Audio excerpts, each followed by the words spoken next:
You're listening to In Sickness, a caregiving podcast from the negative space with Allison Breininger and Justin Bima. Good morning, Allison. Hi, Justin. How are you? I'm doing, let's say good. Let's say it. Spring is here. As we're old, we talk about the weather. I know, it's true. But the sun has been shining. And that's just been such a boost. It's staying light a lot longer. It's just, it's amazing the uplift that can provide. Having that light. Absolutely. Blue skies and all of that. So that's been nice. Nothing else super significant going on at the moment. Just kind of continuing to move through life and taking each day as it comes. Great. Yeah. Was it last time or recently you said rested and rejuvenated? Oh, this time you said good and taking it one day. I mean, come on. Right. It's a good streak you're on, my friend. Let's Knock keep on it all going. the things. Yes, for sure. Yeah. Yes, I'm happy for you. Thank you. Yeah. How are you doing over there? Well, same. I'm going to jump on the old person. Well, no, not well. Same about the weather. Got it. Okay. Is that, and I know I say this every year, but I mean, you have to understand the bleakness that is a Minnesota winter. And so to now walk down the street without 18 layers of clothes and the wind doesn't hurt your face. Right. And you're not worried you're going to slip and fall on the ice and everything's green and the sky is blue. Like it's just, it's like it's like changing your television from black and white to Technicolor. Yeah. Right. So amazing. I love it. Good. Makes me so happy. That's great. I love that. And I'm all about the gardening. So that's right. So you've been probably out there with your plants.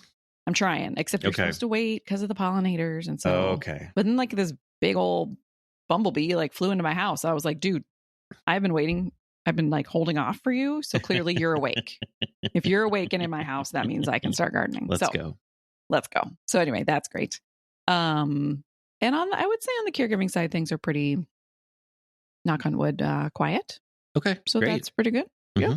It's been super busy at the negative space. We are, I think by the time this episode is released, the storyline will be out in the world. And it's something I've been working on for 5 years, caregivers. And I am so excited for people to check it out. So if you're hearing this and you don't know what I'm talking about, go to the negativespace.life and click on the storyline button and check it out. One thing that I love connected to the podcast is that each chapter is going to say, like, if your person is newly diagnosed, here's podcast episodes that relate to that. If it's surgery day, here's podcast episodes, so among all the other resources, it's going to help people get to the podcast and the episodes. Cause I know now that we have like 110 episodes, it's a little bit like, where do I begin?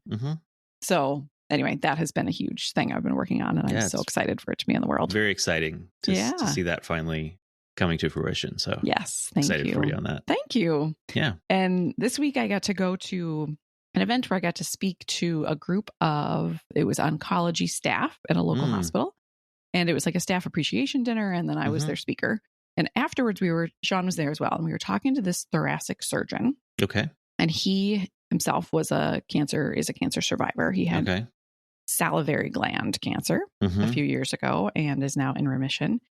And he said, I don't want to sound cheesy, but I'm so glad that I got cancer.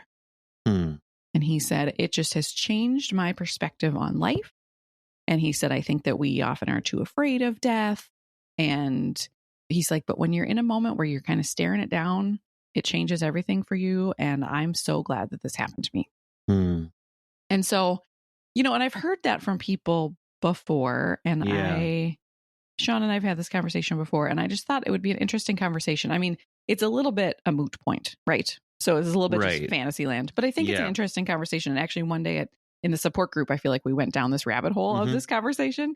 And the question is like, if you had a magic wand and you could say like, I'm going to go back in time and my person will not get sick.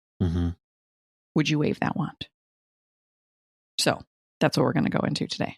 And I think there's probably different perspectives. I asked Sean, I don't know if you had talked to Sarah about it, but I asked Sean his perspective. And so I think there's probably different perspectives from the caregiver and the patient as well. But I just think it'll be interesting to kind of dig into. So tell me, what's your initial thought?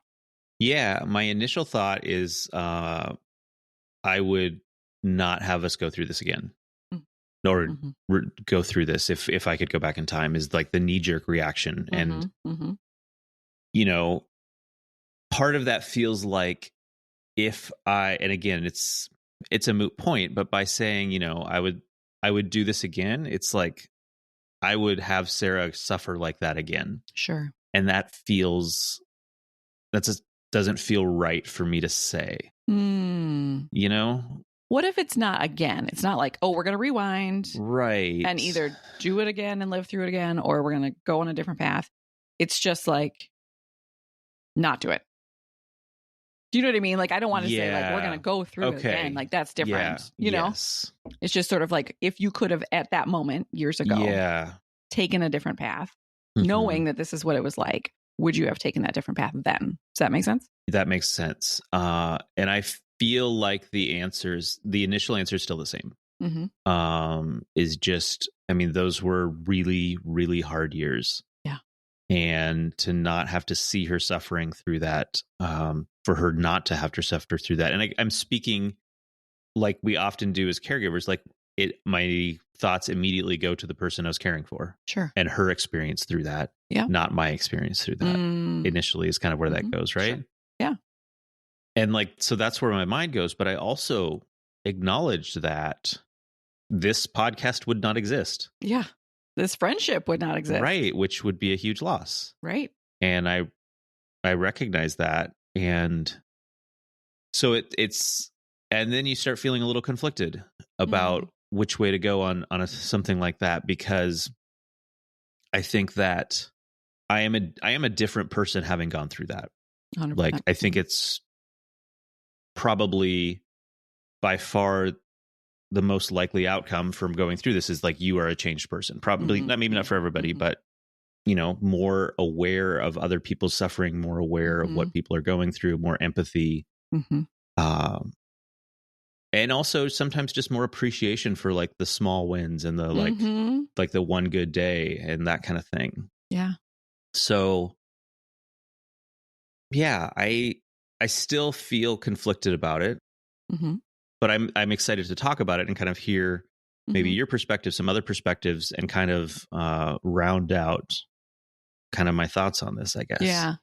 Well, it was funny because this week when you and I were texting about potential topics and I said this, you were like, no, I wouldn't ever do it again. There's no topic there. Right. I mean, you know, essentially is what you said, because you're like, it won't take us long to talk about, because of course I wouldn't have her do it, you know?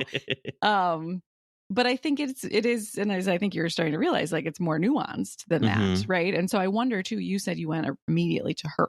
Yeah. Like, you wouldn't want her to suffer in this way. What about you? Like, if you think about the experience you have had as a caregiver and watching her suffer, but all the hard things that you've gone through, you know, all of that, is it the same answer? Or do you have, you know, if you put your more personal hat on as opposed to like thinking about the impact on her?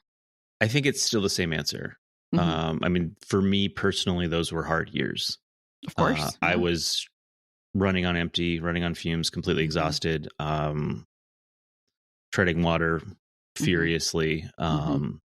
Yeah, those were, it was, I wouldn't want to choose to live through that, I guess. Yeah. Is how I would say that. And yeah, you're giving up something by saying that, or if that were the choice. And that's not easy either. Right. But it feels like it comes down to, like, for me, it's like me and Sarah and how that would go. And I wonder too, if there's a difference in how people feel about this with regards to who it is that they're caring for. Like, if you're caring for your parent, it's more like, maybe you don't want them to go through the specific illness that they have that you're caring for them because of, but like, they're aging, they're going to die. Like, that's part of life. And so I think that, and I think I've heard it from caregivers too, like in those situations, like they would do that again and walk besides whether it's their mom or their dad or both, and like help them through that. Right. Because that feels like a more I don't know if expected is the right word, but part of life to experience that. And it's like you look around and it doesn't feel like, from a spousal perspective, that's the norm, that's inevitable. Sure. Right? Yeah. So I wonder how that hits differently depending on the relationship you have with who it is that you're caring for. Interesting. So it's sort of like, okay, something's going to happen. I mean, I have to break this to you. We're all going to die. Justin. I understand that. Yes. Okay. Newsflash. But I get that, like, okay, if this is a person and they're aging, it makes me think back to our death doula conversation with Jane. Yeah. And she talked about like us, everybody like standing on like a dock. Or I think about this all the time. Right? Yeah. I do too. And how like a boat, different boats are going to come by. And at some point you got to get on a boat, and we have a little bit, sometimes some ownership over which boat we get on. So her example, in case people haven't heard it, is that like her dad was in his final stages, and it was sort of like, okay, you're either going to die of like, I think it was like a stroke or pneumonia. And then she said to him, like, which would you prefer? Because you can kind of pick, And so I think what you're saying is sort of essentially that, like, okay, if it's our parents and they're aging, then like the boats are coming.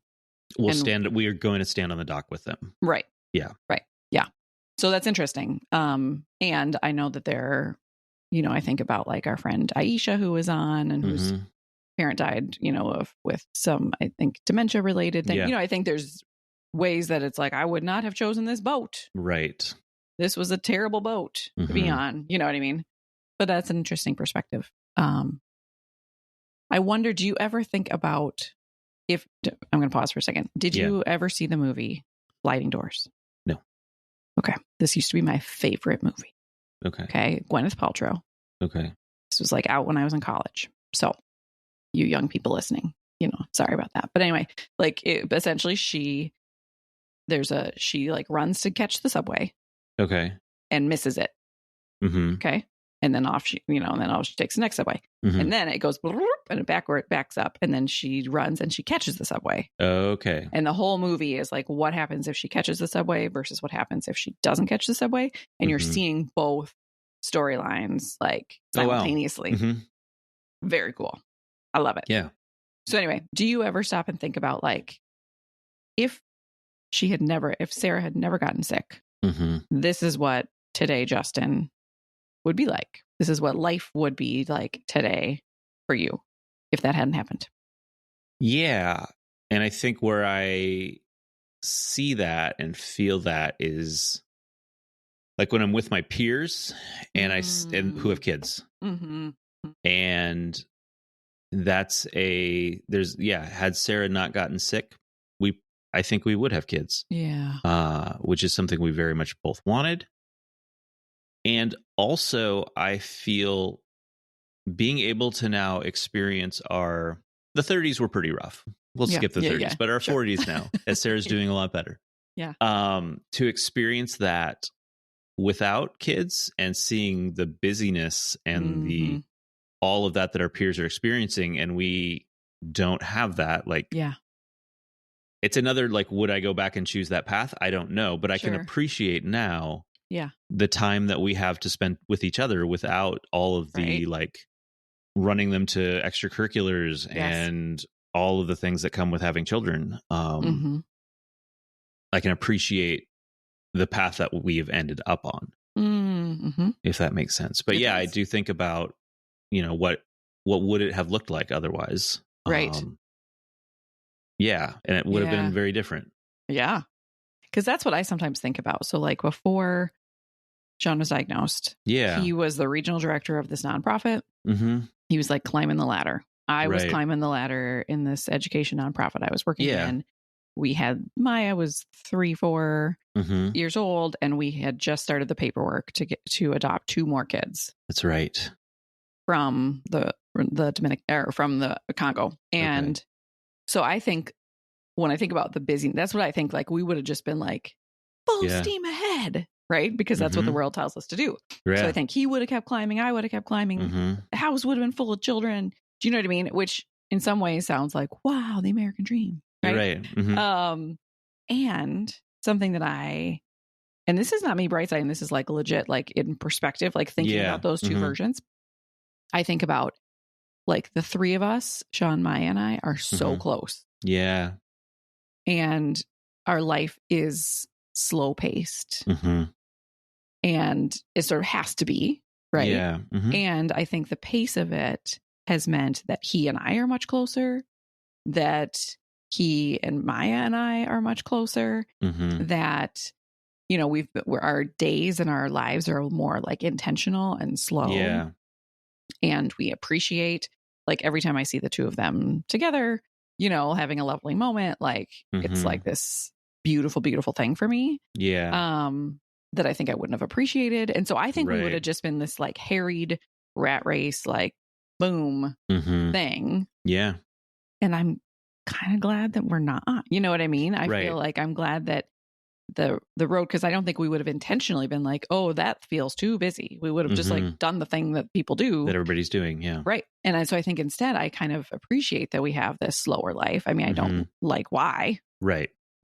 But it's sort of like, oh, we got to jump off the rat race because of this, which sometimes I have mixed feelings about, but I think it's something I can notice. Yeah. And I think that's the thing I feel like would have been different, is that just like the busyness.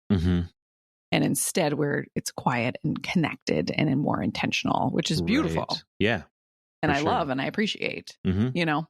Yeah. I like that you brought up bright siding, because I think that's a piece that when I hear this conversation or think about this, I don't know, this idea, I think it can be, I see it as a potential way to bright side the experience. It's like, I would do it again. It was so meaningful, or whatever it is. Sure. And so I think probably also in reaction to that, like, feel stronger in the way, like, no, I wouldn't choose this path again.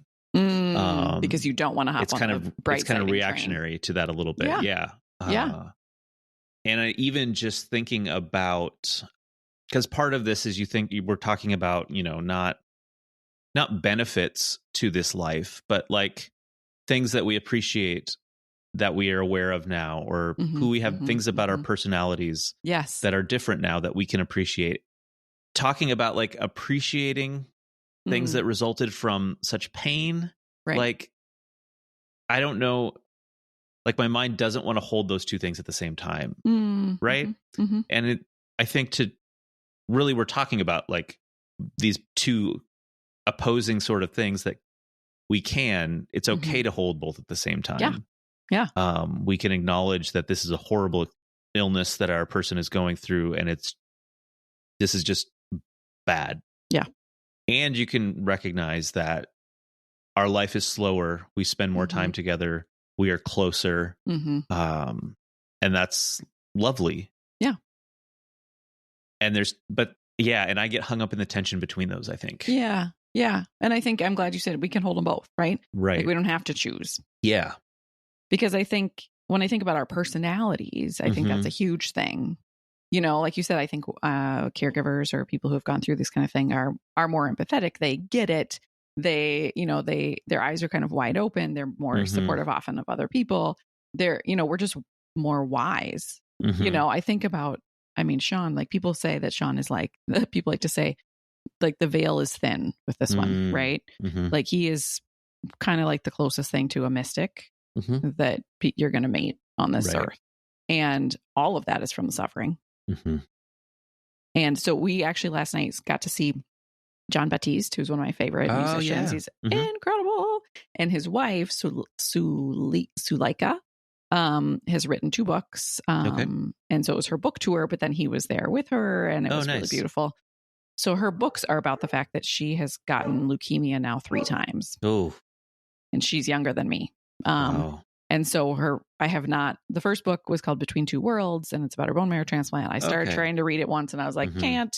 They have a beautiful documentary that's won a bunch of awards called American Symphony, which is about him being this like Grammy Award winning musician, and her being in the hospital having her bone marrow transplants. Because she's had 2 now. And again, I'm like, I love him and her, and I can't watch this movie, but it's a good one. But anyway, so last night, the 2 of them are on stage, right? And Sean was saying last night, you could just almost palpably feel that, like, she has this like weight behind her and in her. Because her, at this point, it's incurable. Like she's just going to keep having treatment for the rest of her life. And so, and that John has this like lightness about him. And, you know, and part of it is their personalities and whatever. Yeah. But Sean was just saying that you could, like, seeing the two of them standing next to each other, you can see how this experience has changed her. Right. You know, like, and it's not like we knew her before, but you can just sort of see on a person, like, the weight of the heaviness of the impact of this. Right. So, and I think that with that comes wisdom, and with that comes insight, and wisdom, you know, and you think about, like, she's having this huge impact on the world through these books. And, you know, like you said, we have this podcast and I have this nonprofit. Yeah. Like there's things that are coming from this. Right. That wouldn't have come. And does that mean that we would want to do it again? You know, or like would choose it? I don't know. You know, I think, because when I think about the work I do at the negative space, I feel like this is where I'm supposed to be. Like it feels like every job I had and every job Sean had and every experience I've had has led me to be doing this work. Right. Like it's all perfectly aligned. And so that feels like, oh, wow, this is where I was supposed to land. Like, yeah. Do I like that it took this like 14 years of misery to get to this place? No. And I still don't know the answer if I could go back, like which subway would I jump on? You know, like I really don't know. Yeah. And I think part of it for me is knowing the future's not super bright over here. Yeah. And so that's part of it. It's not like, oh, we went through a hard thing and now look, we learned a lot and now we're out of it and we're going to keep, it's like, yeah, no, it's going to happen again. It's going to be bad. Right. And so that's that part of it feels daunting. Go ahead. Yeah. That's kind of when you mentioned this person you were talking to who had cancer and it was in remission. And I don't know their story. I don't know anything about that, but someone going through that, it can be like, I had this thing. I went through it. I'm on the other side of it. Yes. Right. Yes. And if you're on the other side of it, I think it might be easier to say, I would choose that temporary time of difficulty to get to where I am now. Whereas when you're in something that is not going away, right, there is not another side. Right. It's just this. That feels a lot more complicated. Exactly. To kind of feel through. Yes. Yeah. So this was, the surgeon who, you know, he had the cancer. It was really bad for a year. And now he's, you know, fully healthy, back at work, all the things. So, I think it's sort of like you go through this like near death experience, right? Whoa, I saw the light. Did my life flash before my eyes? I'm going to live differently now. Right. Right. That feels like, oh, okay, cool. Whereas if it's like, but I'm still here. Yeah. You know. So when you talked to Sean about this, what were his thoughts, I guess? Yeah, it's funny because I was talking to him as we were falling asleep last night. Okay. So I have to like dig deep into my subconscious to remember. Because I do have a really clear memory of like right when he was diagnosed and we were preparing for bone marrow transplant, him being like, I'm grateful for this experience and I'm glad and I think this is getting the way. And me saying, I'm glad you are because I'm not. And so I mentioned that to him last night. And he said, well, I think that before, he said he remembers going into the bone marrow transplant because the weird thing is he felt fine. Right. A messed up thing about a bone marrow. Sometimes people go into it feeling terrible. He felt fine. So he walked into the hospital feeling fine and then they made him feel like garbage. Right. And so he says he remembers those early days, like before the transplant, and he was like getting fitted for like his radiation suit and joking around and being like, this is going to be an interesting experience. Right. Yeah. And he said that's how he sort of felt in those moments beforehand is like, let's see what this is. Yeah. You know? And then he saw what it was and it wasn't good, you know? Yeah. So I'm trying to remember now because I know we talked about that last night and I'm trying to remember what else as I was falling asleep. I think that he feels very much changed. His eyes are like wide open. Right. And he often says like, it is hard to be in this body. I mean, just like big picture, but also like moment to moment. Yeah. It is just hard to be in this body, you know? And to go through all that he has gone through. And so, and I think like me, he thinks about like what's coming next. Right.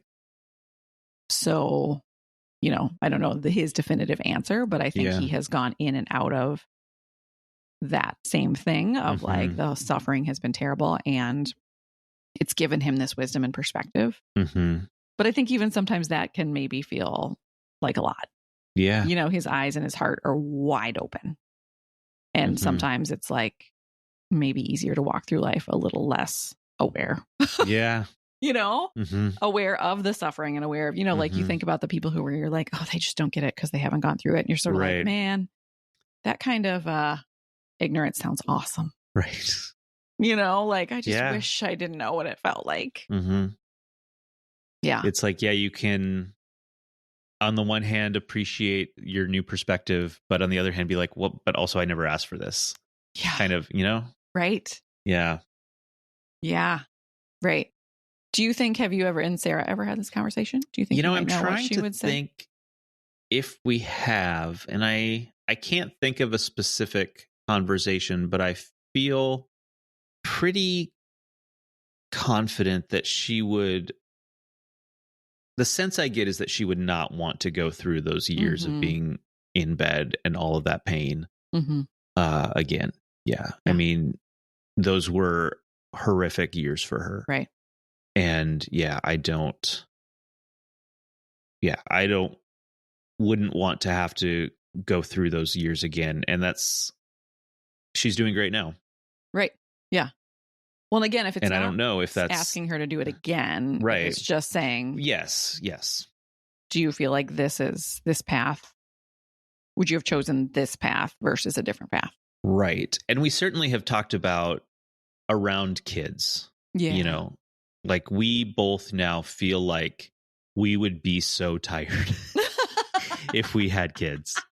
Right. And we appreciate the fact that we don't, and we can grieve and mourn the fact that we don't. And there's part of getting older, not that we're old yet, but that you see like you're going to get old and you're not going to have kids, and the kids fill a role as you age, and you start to kind of think about that, but we're not quite fully like in that mindset yet, but we can see that coming. But we can, we can spend all of this time together that we would be preoccupied with, driving kids to soccer practice and helping them with homework and making lunches and all of that like would detract from the relationship that we've been able to build. Yeah.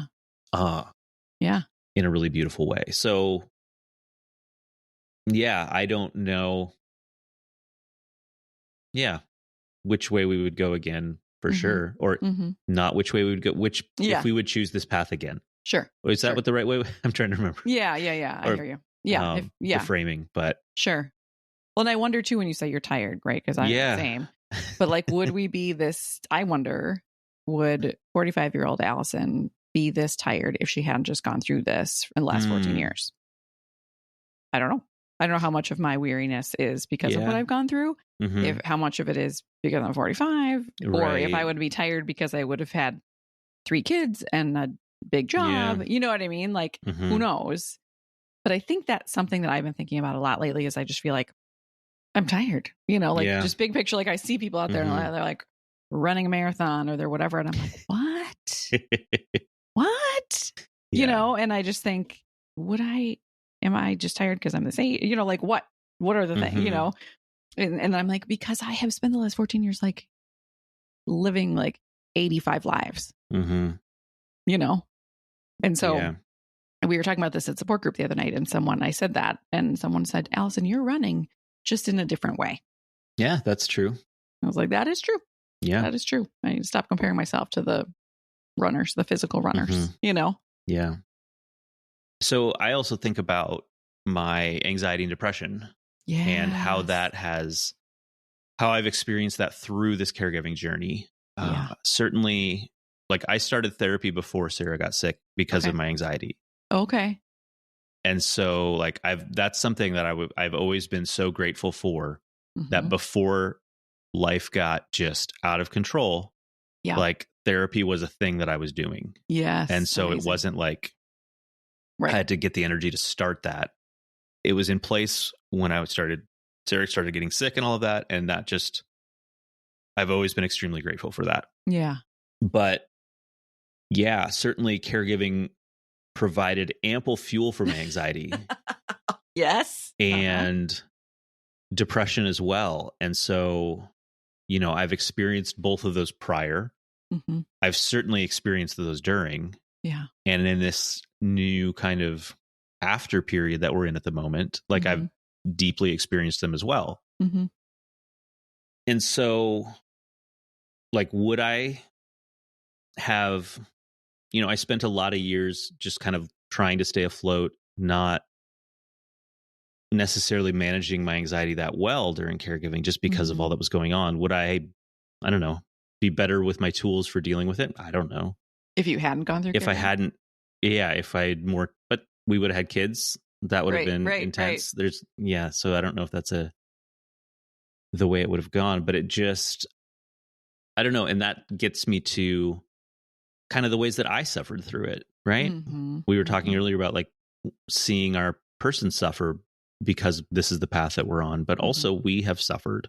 Mm-hmm. And, you know, certainly in ways beyond just this anxiety and depression, but like those were certainly not helped by the situation. And some of the dark periods that I went through, they very well could have happened otherwise, but I think the stress and the exhaustion and the isolation certainly created an atmosphere where that was more likely to occur. Right. Yeah. Yeah. That's an interesting component because since you said you were experiencing some of those things before, is it one of those things where it's inevitable?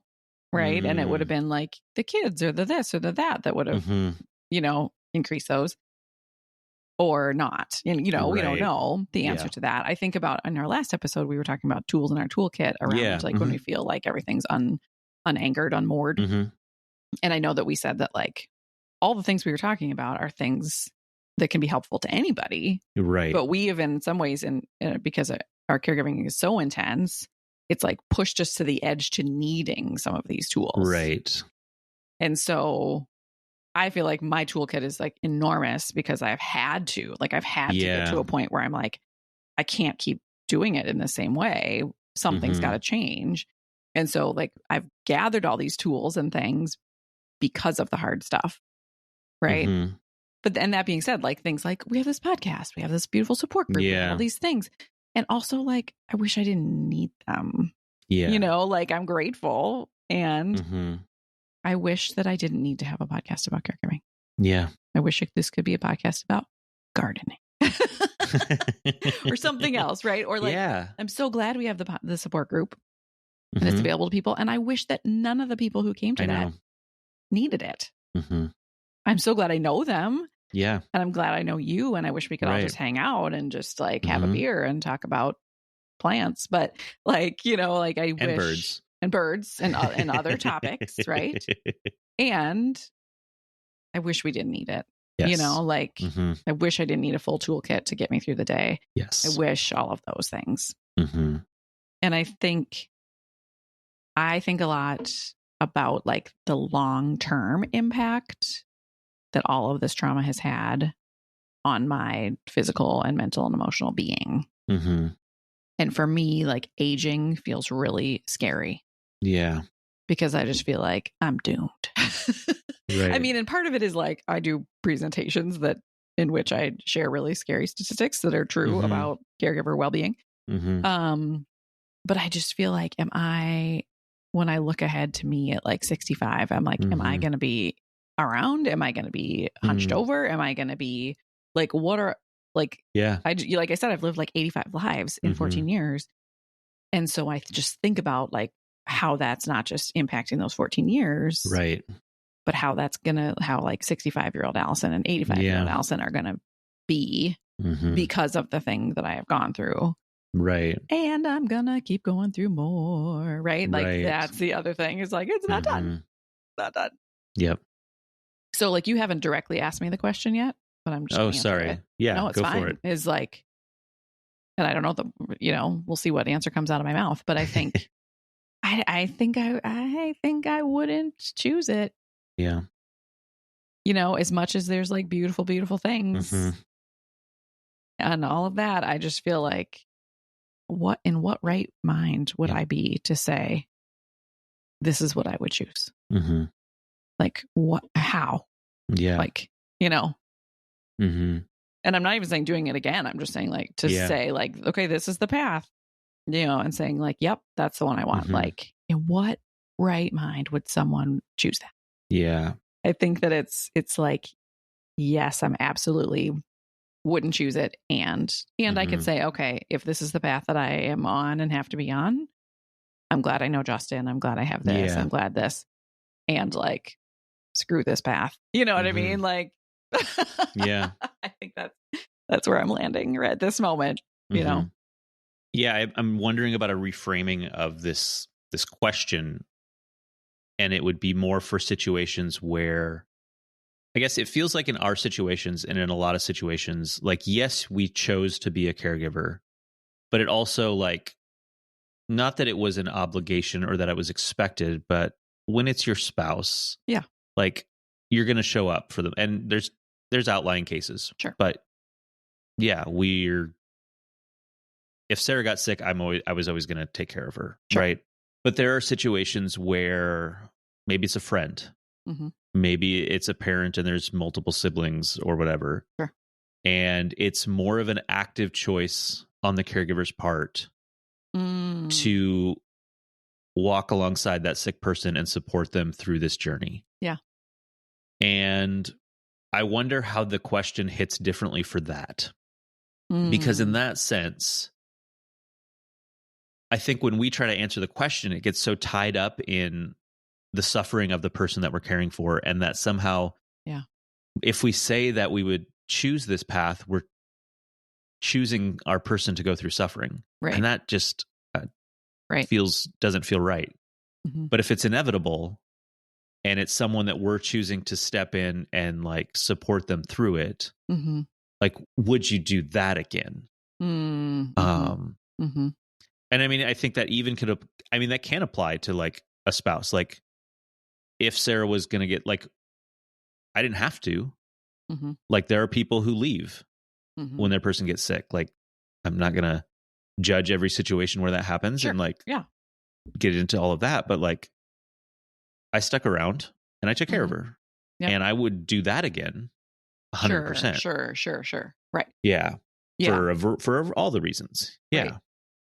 Well, I think you're right. This is a branch of this conversation, right? And I think that part of it is, and we've talked about this before, that within the caring for multiple people, that often a person who's like ends up being like the designated caregiver for the family. And so, like, I have a friend whose person passed away, and then the family was like, "Well, now that you've got time and you're so good at caregiving, you're going to be the caregiver for mom." Right. And he was like, "No." Right. Yeah. And so I think there are moments like that where for all of us as caregivers that we might have an opportunity or an option with another family member or a friend.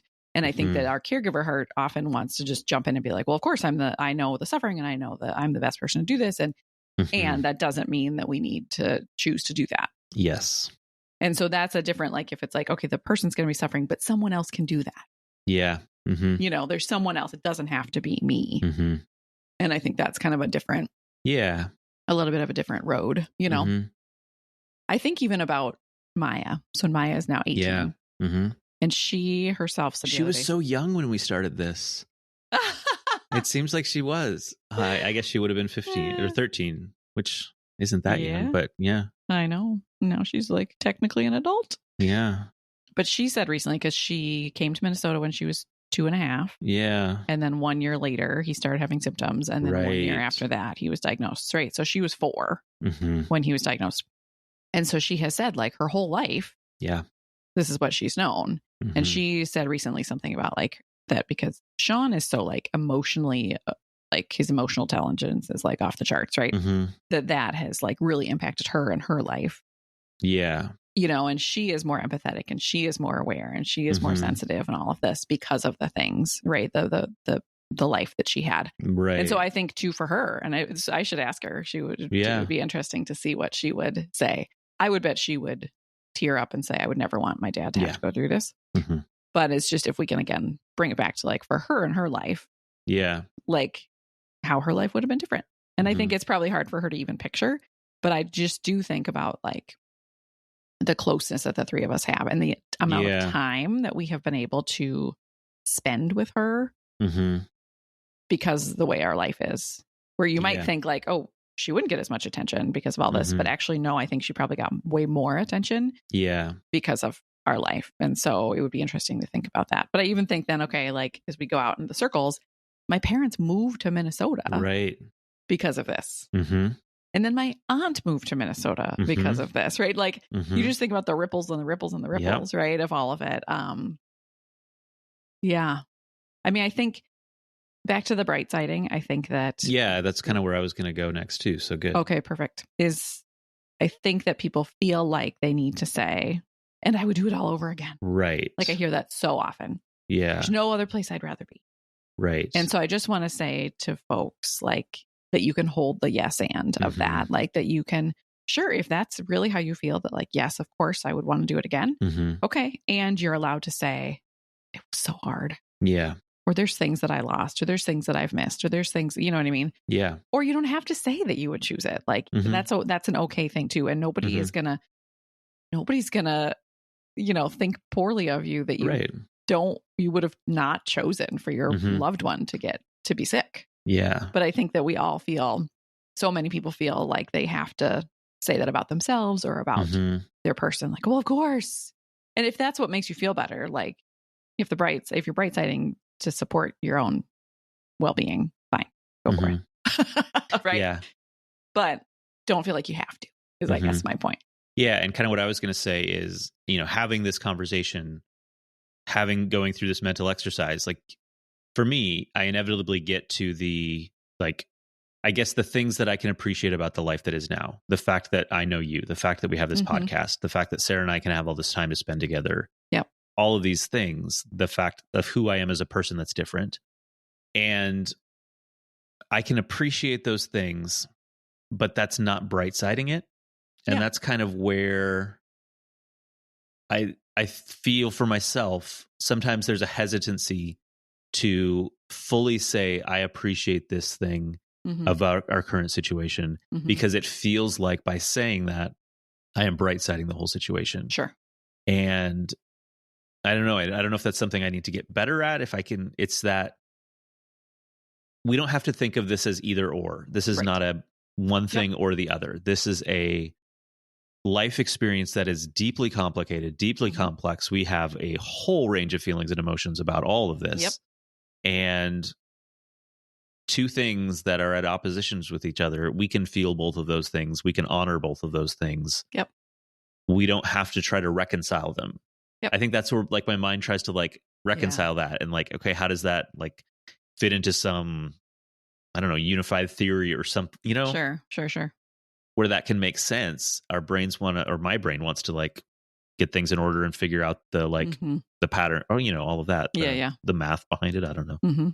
Engineering. Yeah. Right. And we can just sit there with the things and I feel this and I feel this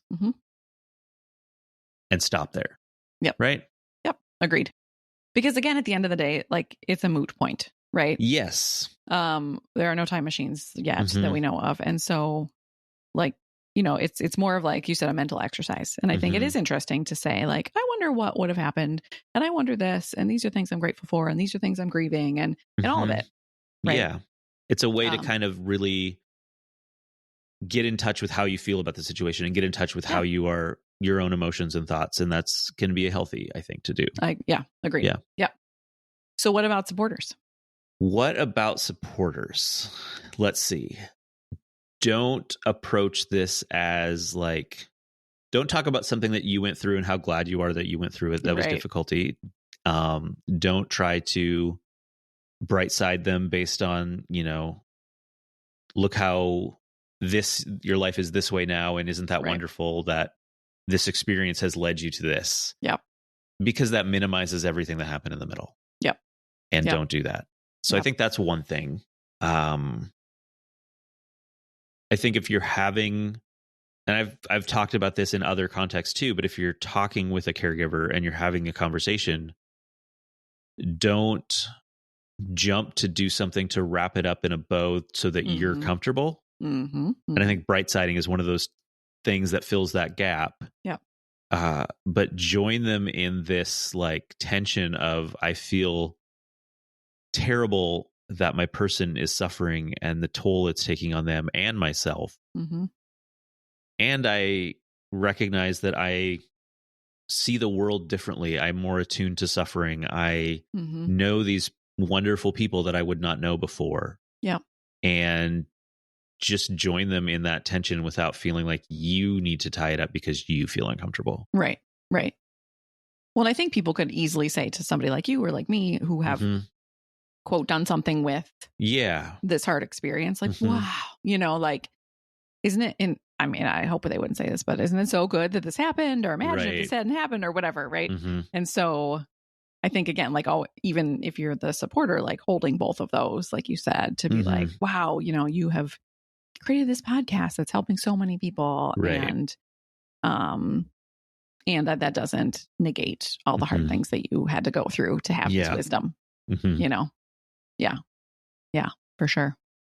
Well, I'm so excited for the support group topic on this because, like I said, we went down like a rabbit hole on this topic a couple weeks ago. And so I was sort of had to like rein them in because I was like, different topic. But I think people are going to have a lot to say about this. So look for the link for the support group that will be coming up on this one, because I think it'll be a powerful conversation. And just know there's no right answers and no wrong answers. Right. And if tomorrow you might have a different answer than you do today, and that's fine too. Yep. But like you said, I think it's a good sort of thought exercise to go through. And I think I want to talk more to Sean about it and to Maya about it too. And I would be interested to hear what Sarah's perspective is as well. So, yeah. No, thanks for having this conversation with me, because I feel that knee-jerk response that I had initially. Like, I recognize the more complexities and nuances of how to think about all of this.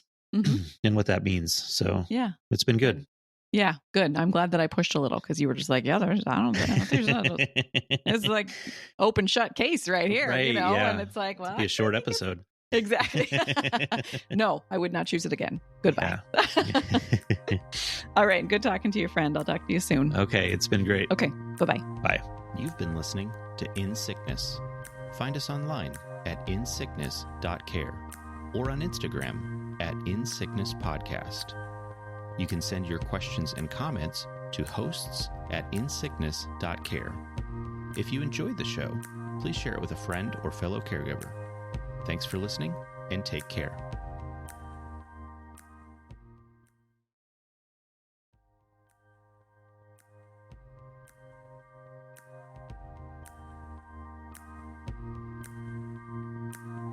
You've been listening to In Sickness. Find us online at insickness.care or on Instagram at InSicknessPodcast. You can send your questions and comments to hosts@insickness.care. If you enjoyed the show, please share it with a friend or fellow caregiver.